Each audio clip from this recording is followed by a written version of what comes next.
Wood's backpack and spiral notebook in the shop. Click the link below to get them before they're gone.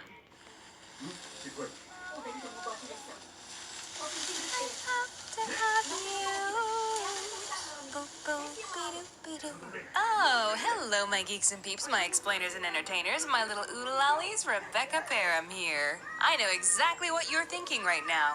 You're thinking, Becca, why do you have that handkerchief bag on a pole, commonly referred to as a bendel that was popularized in the 1930s as a way to visually represent the impoverished migrant workers of the Great Depression? Are you running away? Now what would give you an idea like that? I'm just out for a picnic. However, if you care to join me, I'll tell you a story about running away. I believe every single one of us as children went through phases. Some of us had a dinosaur phase, a pony phase, a space phase, any period of time where you got particularly fixated on a subject or idea. Come to think of it, I don't think we ever stopped going through phases. Now, I know you're not gonna believe this, but as a kid, I was kind of weird. Breaking news, an adult artist was weird as a kid.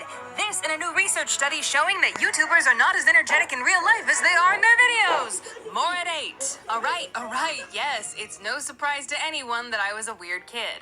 And one of the really bizarre phases I went through around the 3rd grade was this idea of running away from home. To play this game, I would tie up some things into my baby blanket, hang it from a stick over my shoulder, and pretend I was leaving home. Mostly by going into a different room. In fact, at one point, I began to lock myself in the bathroom and pretend it was my tiny little house in the woods. Running away to a house in the woods. The things children come up with. Honestly, though, as a kid, I never once thought of actually doing it.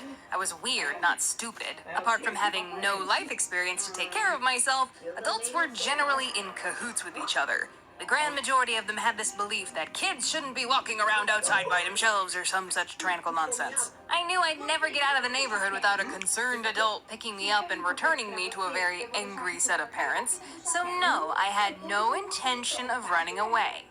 But Mom and Dad didn't know that. I don't know what got into me, but one day I wanted to play a practical joke on my mom, and I enlisted the help of my sister to do it. Around this age, Rachel and I were no longer going off to the local daycare after school.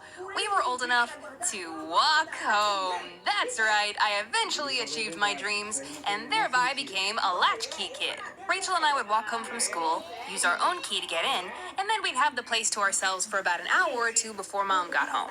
Just enough time for tomfoolery. One unsuspecting day after school, I was bored, and thus came the aforementioned harmless prank. I was still in my running away phase, so I wrote a note for Mom to find when she got home. The note basically said, "Dear Mom and Dad, I ran away from home, but I'll be fine. Don't put up signs trying to find me. I'll build my own house and get a job, blah, blah, blah, yada, yada. Love you and goodbye." All right, come to think of it, in retrospect, this might not have been the most harmless of pranks to play on a parent. But listen, I pitched the idea to Rachel and she was all in. Oldest child is supposed to know better, just saying. Really shirking your responsibilities as a big sister there, Rach. I put the note on Mom's pillow, and when we heard the garage door opening, I made myself scarce. Apparently, Rachel hid too, I guess for good measure. And when Mom walked into the house, she went into her bedroom looking for us and noticed the note.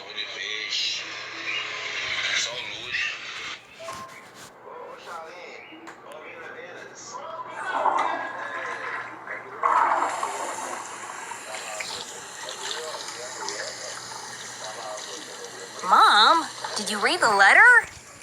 Yes. Weren't you gonna go out and look for her? Oh, well, I figured she'd come back when she got hungry. Oh, the care and concern I felt from my loving mother in that moment. Obviously, Rachel and I were disappointed. But then Mom got an idea. An awful idea. Mama got a wonderful, awful idea. Let's get your dad. You know, parents may not always be cool, but sometimes they're pretty cool. Our prank had been given life once more, and when Dad came home, Mom met him at the door and put on her best acting chops. Oh my gosh, I found this letter on my pillow. I think Becca ran away. What? Yes, look. What did you do? Did you say something to her? No, he actually did that. He blamed my mom immediately. No, I did not. Rachel, have you seen your sister? No, she walked home ahead of me. I haven't seen her. And the Academy Award goes to these two because Dad bought it hook, line, and sinker. Dad naturally was very upset and flustered. I mean, the man thinks that his daughter is wandering the streets alone and cold and hungry and probably being eaten by coyotes or squirrels or something, I don't know. So he declares, "We must go forth and return the second born to her rightful place in these the hallowed halls of Castle Perum." Okay, I wasn't in the room at the time, but I'm pretty sure that's what he said. In his mind. Either way, he told my mom and sister to get ready for the search. But before the harrowing journey could commence, he had to make a pit stop at the bathroom. Now, up until this point, Mom and Rachel had done their parts perfectly, but leave it to me to mess up the joke. The joke that was my idea. For you see, there was a wealth of hiding places in that house. Any number of spots would have sufficed.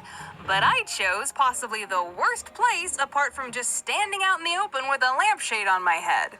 I picked my mom and dad's shower that had a frosted but still very transparent glass door. So when Dad walked into the bathroom...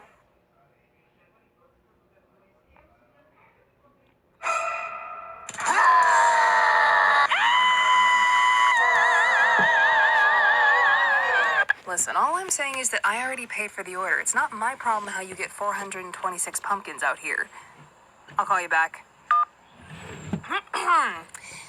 Dad found me in the shower and was rightfully upset. Probably very relieved, but very upset. Mom and Rachel soon came in, laughing hysterically, further rubbing salt in Dad's wound. You all are a bunch of jerks. And as if this whole video couldn't get any juicier, look what my mother found.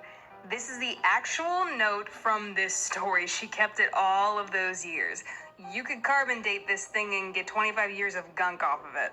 And if you'll make note, fellow scholars, you shall see that the handwriting has scarcely changed. Also, I just love the fact that at the bottom here I wrote, "I love you" 4 times, just to make sure that my parents knew this was not personal.